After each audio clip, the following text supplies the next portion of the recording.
Let me ask you something. Do you consider yourself smarter than your parents? How about your grandparents? Because for almost 50 years, science believed the answer was yes. Every generation of humans scored higher on intelligence tests than the one before. Not slightly higher, consistently higher, measurably higher, across almost every country that tracked it, from the 1930s to the 1990s. A child born in 1980 was, on paper, smarter than their parents. Researchers called it the Flynn effect, and for decades it became one of the strongest findings in cognitive science. But then something happened that nobody expected. Around 1995, the line stopped rising, and then it reversed. The data from more than 1 million people across 8 countries confirmed it. The scores were falling, and not by tiny amounts. Researchers describe the decline as alarming. But there's another detail almost nobody places beside the same timeline. And once you see it, you can't really unsee it. A 2018 Norwegian study confirmed the reversal was real and accelerating. The study tracked over 700,000 men across 3 decades. A separate American study measured around 400,000 people. And across 4 cognitive domains, 3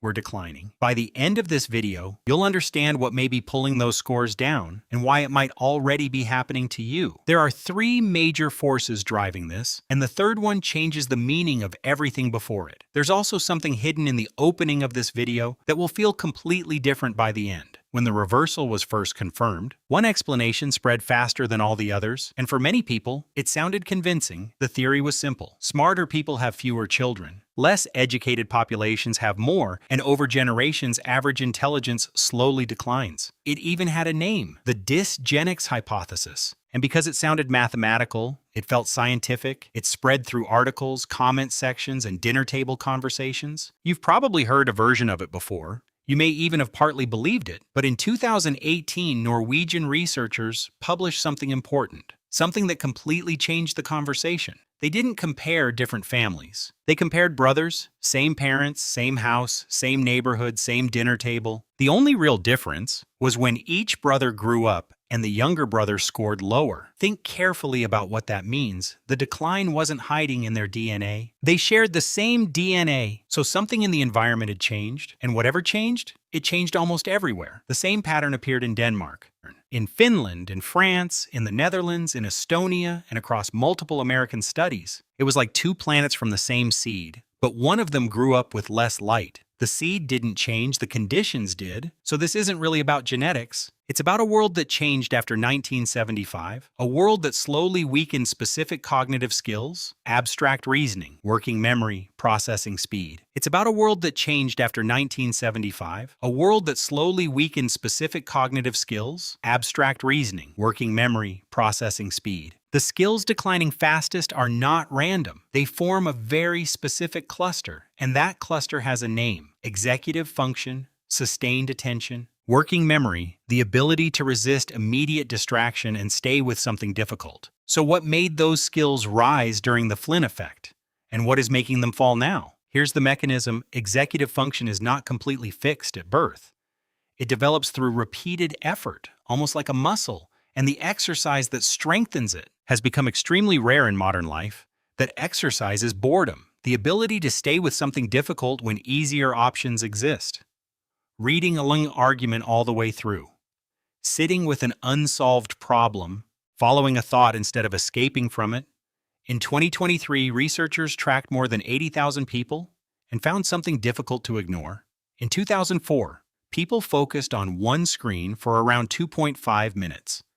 Today, it's closer to 47 seconds, and it's not because humans suddenly became stupid. It's because the modern environment rewards interruption. Every feed, every notification, every endless scroll, they compete for fragments of your attention, and fragmented attention slowly changes how you think. Now go back to those Norwegian brothers. They lived in the same house. But the younger brother grew up in a more interrupted world, more screens, more fragmentation, more passive consumption, and fewer hours of uninterrupted thought. The seed was identical, but the light was different, and attention is only part of the story because another line has been rising quietly since 2015, and this is where the story becomes difficult to look away from. The abilities declining fastest in humans are not random, they are reasoning, focus, working memory, the ability to think through difficult problems under pressure. And strangely enough, they are also the exact abilities AI systems improved at fastest. After 2015, one line started falling, the other started rising, and today those lines are closer together than ever before. Researchers will correctly say the tests measure different things, and they are right. But even they admit the overlap matters. The same core cognitive skills appear in both trends, and they are moving in opposite directions. But here is the most important part of the entire story. The reversal appears to be environmental, not genetic. And that means it may not be permanent. The Norwegian brothers proved something extremely important. If the environment helped create the decline, then changing the environment may help reverse it. No generation before this one could see the trend clearly. You can. You are watching the lines converge in real time, and you are living through the exact moment when the direction may still change. So maybe the real question is not simply whether humans are getting dumber, because they are. Maybe the real question is whether the line goes back up. And when history looks back at this moment, will you be part of the reversal or part of the trend? The line is not fixed. The window is not permanent.